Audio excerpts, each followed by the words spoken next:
So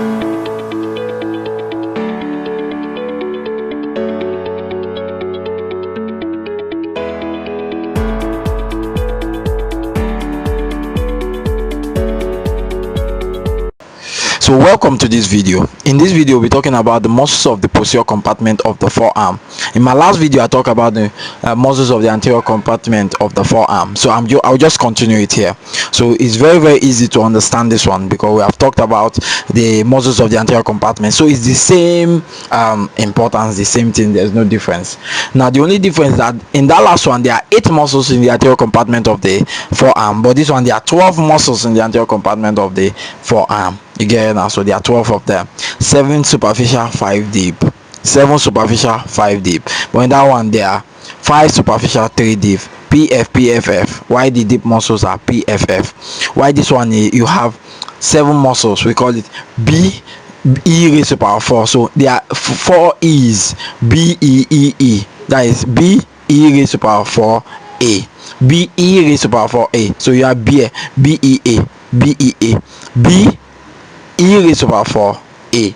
So that is the mnemonics to remember the muscles in the superficial region of the posterior compartment of the forearm. While in the deep you have what we call simple. For the deep you have SEA, but S E raised to power 3A. The first one is B E raised to power 4A, while S E raised to power 4A. So it's the same thing, EA. But the first one is E raised to power 4. The second one is E raised to power 3. Both of them are ending with A. So now let us continue it now. So first of all, we'll be starting with the first B, which is the Brachioradialis.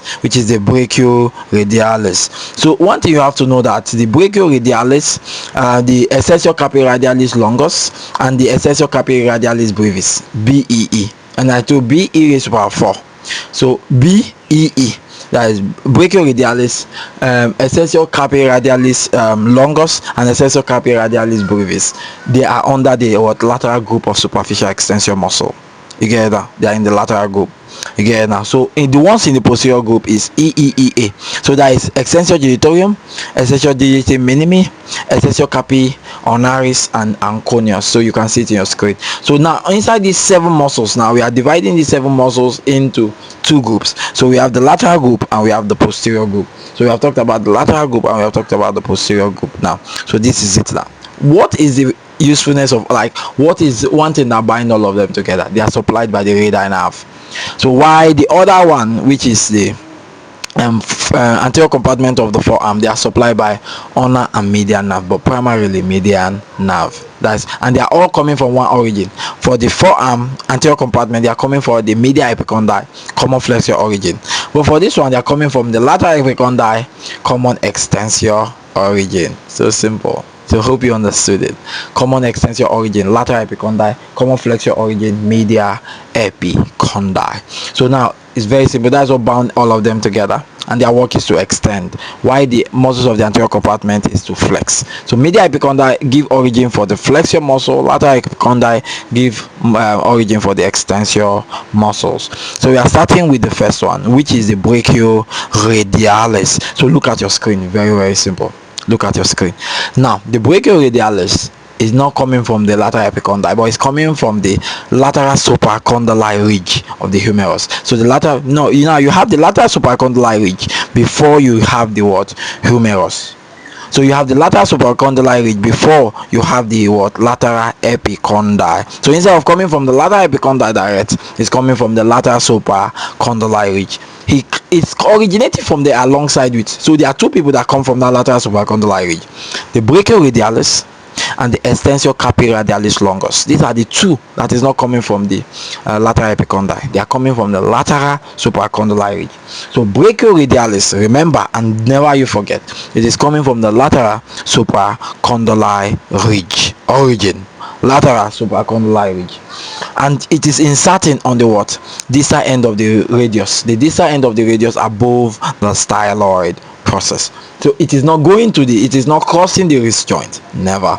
It is not crossing the wrist joint. It is inserting on the radius. So coming from the lateral supracondylar ridge of the humerus, inserting on the distal end of the radius above the styloid process. So it's not crossing the wrist joint. So what it's just doing is that it's very simple. So it participates in flexing the elbow Why? Because it is passing the elbow. Remember, if you pass to any joint, you give a function to that joint. So it does flexion of the elbow. It pronates the supinated forearm in a mid-prone position. So it pronates the supinated forearm in a mid-prone. So it keeps the forearm in a neutral position. Pronate the supinated forearm in a mid-prone position and supinate the pronated arm in a mid-prone position. So it pronates the supinated arm in a mid-prone and supinate the pronated arm in a mid-prone. So one thing, two, it can supinate, it can pronate, but all in a mid-prone position. And also it flexes the elbow.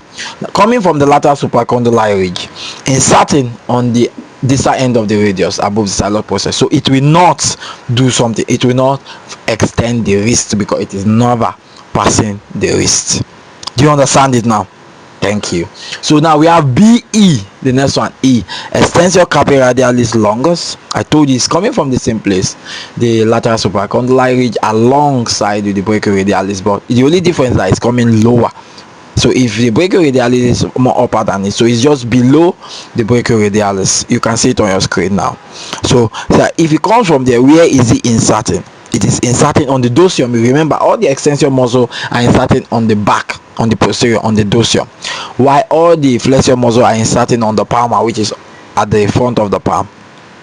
So it is inserting on the second base of the second metacarpal, the base on the second metacarpal, the same based on the second metacarpal. But its counterpart, which is the Flexor Carpi Radialis, the Flexor Carpi Radialis is inserting in the second and third metacarpal, but this one is inserting only in the base of the second metacarpal. It's crossing the wrist. So what will it do to the wrist? It will extend the wrist. So it extend the wrist. It extend the wrist. So if it extend the wrist, it also abduct the wrist. It abduct and extend the wrist. Yeah, it abduct and extend the wrist. Simple. And it's supplied by the superficial branch of the radii nerve. Alongside the brachioradialis, they are all supplied by superficial branch of the radii nerve. So all the superficial muscles are supplied by the superficial branch of the radii nerve. Yeah, same as all superficial muscles. All the 5 muscles of the anterior compartment of the forearm are supplied by superficial branch of the medial nerve. So this one too, superficial branch of the radii nerve. You get it now? So part of the lateral group now, remember the lateral group, it remain one. It remain the Extensor Carpi Radialis Brevis.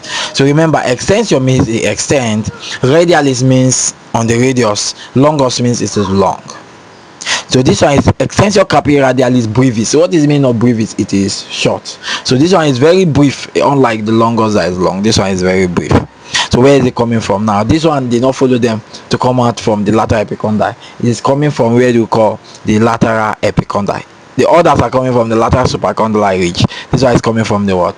The lateral epicondyle. So if coming from the lateral epicondyle, what is happening? And it is inserting in the what? In the dorsum now, at the back of the base of the third metacarpal. Longus is inserting on the second metacarpal base. This one is inserting on the third metacarpal. So Carpi Radialis Brevis, third metacarpal. Carpi Radialis Longus, second metacarpal. Same action, the same everything, is extending the wrist. It is extending the wrist, and also it helps to abduct the wrist. Very simple. So we are done with the lateral group BEE. Then we'll go to the posterior group. So in the posterior group, you start with the Extensor Digitorum. So when you remember Digitorum, which means digits, which means inserting in the 4 fingers except from the thumb. Same we did Flexor Digitorum superficially. Flexor Digitorum, which means inserting in the 4 fingers and helping them to flex. Extensor Digitorum means is inserting on the 4 fingers and making them to extend. Very, very simple. So I wish you could see me while I do it, but just follow the trend and just watch it. I'll be showing you the pictures. You get it now? So the Extensor Digitorum, same thing, lateral epicondyle, common extensor origin, lateral epicondyle. Then where is it inserting? It's inserting in the 4 tendons, like in the dorsum of the 4 fingers, the dorsum of the 4 fingers, but we're at the middle phalanx. You get it now? At the middle phalanx. So it can insert at the middle and the distal phalanx. So it's inserting at the middle and the distal phalanx. Don't forget the middle and the distal phalanx. Flexor Digitorum, but at the back, not at the frontal, because the Flexor Digitorum superficialis insert on the middle phalanx of the anterior Flexure digitorum profundus insert at the distal phalanx of the anterior, but now the extensor digitorum insert at the middle and the distal phalanx at the back, at the dorsum of the hand. When you pronate your hand, you see the back of your hand is inserting at the middle and the distal phalanx. So what is it doing? It is what extending the what forefingers. Is extending it, so you can extend the forefingers through the help of this thing. So since it's passing the wrist, it will extend the wrist. It's passing the MCP to extend the MCP, and it is passing the proximal and distal IP. It will extend the proximal and distal IP. Same thing. So it's when it's used to just when you want to open your hands. When you want to open your hands, that is what it is used for. So what is this supplied by? So it is supplied by the radii nerve, but the radii nerve is supplied by is the posterior interosseous nerve. So some textbook will say supplied by the superficial branch of the radii nerve, but you should understand that this one is supplied by the deep branch of the radii nerve, which is the posterior interosseous nerve. The deep branch of the median nerve is the anterior interosseous nerve, while the deep branch of the radii nerve is the posterior interosseous nerve. Back of the interosseous membrane, radii nerve. Front of the interosseous membrane, median nerve. Simple. So it is innervated by posterior interosseous nerve, and it extends all the wrist, the MCP, and the middle and distal IP. Don't forget. So we have talked about the brachioradialis. Brachioradialis extend the elbow. Brachioradialis flex the elbow. Flexor carpi radialis longus is what you do, extend the wrist because it passes the wrist, insert on the second metacarpal at the base. Extensor carpi radialis brevis, insert on the third metacarpal. Extensor digitorum. Remember, there are only two muscles that is coming from the lateral supracondylar ridge, which is the pronate, which is the brachioradialis, and the extensor carpi radialis longus. The next one, remember, BEE. So we have talked about first E, which is carpi radialis longus, second E, carpi radialis brevis, and we have talked about the third E, which is the extensor digitorum. Now we are moving into the extensor digiti minimi. So when you hear extensor digiti minimi, the digiti minimi means small finger, digits. The digit is your fingers. Minimi means the smallest one. Extensor means it extend. Extensor, it extend. Digit means your forefingers or your fingers. Minimi means the small one. While pollicis means your thumb. Digitorum means your digit. Don't forget. So the digiti minimi is the same thing, coming from the lateral epicondyle and inserting at the what? At the little finger. Are you getting me now? It is inserting at the little finger alongside the extensor digitorum. So the extensor digitorum is also inserting at that little finger, the four fingers. So it also inserts there also. Are you getting me now? So it also inserts there at the middle and distal phalanx. So it is just like an assistant to the extensor digitorum. Are you getting me now? So it's the same thing it does. It extends the little fingers, it extends the MCP, it extends the distal, it extends the little fingers, it extends the wrist, it also extend the MCP. You get it now? So another one is Extensor Carpi Ulnaris. Remember, the last one we do, the Flexor Carpi Ulnaris, inserting on the hook of hamate and the pisiform, originating from two heads. I told you in the flexor group, the one that originates from two heads is what and what. One, you have the pronator teres, you have the Flexor digitorum superficialis, and the Flexor carpi ulnaris. They originate from two heads. But this one we are doing the Extensor carpi ulnaris now. The Extensor carpi ulnaris, same origin, lateral epicondyle. Very, very simple. Lateral epicondyle. So if it's coming from the lateral epicondyle, where is it inserting? It is inserting in the fifth metacarpal. Yeah, it's inserting in the fifth metacarpal. Why the Flexor carpi ulnaris is inserting on the hook of hamate and the pisiform. Why the extensor, which we are doing now, the extensor, follow it, or you are seeing it on your screen, the extensor is inserting in the fifth metacarpal. Are you getting me? The nerve see the same thing, posterior interosseous nerve, the deep nerve. So the only people that is supplied by the superficial branch of the radii nerve is the brachioradialis and the Extensor carpi radialis longus and Extensor carpi radialis brevis. So the lateral group of muscles are supplied by the superficial branch of radii nerve because it has not pierced the superficial branch of the radii nerve, while the rest are supplied by the posterior interosseous nerve, which is the deep nerve. The last one here, BEEEA, which is B e raised to power 4A. The Anconeus. So where is the Anconeus coming from? The same thing, lateral epicondyl. So it is the shortest muscle in this group. Shortest muscle, lateral epicondyl, and it is inserting in the olecranon process. And the posterior surface of the ulna. So I'm giving you pictures so that you will see the muscle itself, not just the write-up. Look at the muscle and don't forget it. Go to your atlas and read it. So it is inserting on the olecranon process and the posterior surface of the ulna. Are you getting now? And the nerve is the nerve to the Anconeus. The nerve to the Anconeus, which is also gotten from the radial nerve. Are you getting now? But some people believe that the Anconeus is part of the posterior compartment of the arm, not even the posterior compartment of the forearm. But some people put it under the posterior compartment of the forearm. But it's believed that it is a muscle of the posterior compartment of the arm, but it's coming from the lateral epicondyl, which means it is a muscle of the posterior compartment of the forearm. So it crosses the elbow joint, but it's a weak extensor of the elbow joints. So everybody in this group extend the wrist. But the Anconeus extend the elbow. So everybody extend the elbow and extend the wrist. Everybody extend the elbow and extend the wrist, except from the Anconeus that only extend the elbow weakly. And also Brachioradialis do not extend the elbow. It flexes the elbow and it doesn't extend the wrist. Why? Because it is not crossing the wrist. So the Brachioradialis will not extend the wrist because it's not crossing the wrist. So we are done with the BEEA, that is the 7 muscles in the superficial group of the posterior compartment of the forearm. So we are done with those muscles.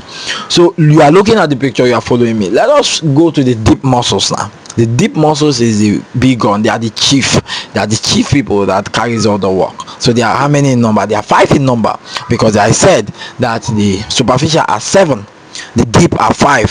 So since they are 5, they make up 12.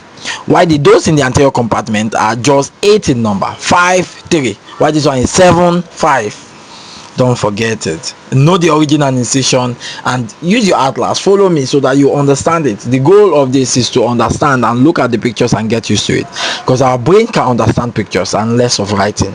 Because if you read, your brain has to decode it and convert it to pictures and diagrams. SEEEA, that means S e raised over 3A. S is the supinator. So the first one is the supinator. Now in the supinator, I remember by the name supinator, which means is the chief supinator muscle. So the first one is the supinator. Where is the supinator coming from? The supinator is coming from the lateral epicondyle. Common extensor origin, lateral epicondyle. So it's coming from the lateral epicondyle. You can see it's also coming from the lateral ligament of the elbow, which is the lateral collateral ligament of the elbow, and it's coming from the supinator crest of the ulna too. Are you getting me? The supinator crest of the ulna. So but you just know the lateral epicondyle, but it can also come from other places like the lateral collateral ligament of the elbow and the supinator crest of the ulna. You get it? So where is it inserting to? Where is it inserting? So for you to supinate, it's inserting on the posterior, lateral and anterior surface of the radius. So it's coming from the lateral epicondyle. I get it, coming from the lateral epicondyle and inserting on the posterior, lateral and anterior surface of the radius. Posterior, lateral and anterior surface of the radius at the upper 1/3. At the upper 1/3. Okay, don't forget. Nerve, posterior interosseous nerve. Remember, posterior interosseous nerve.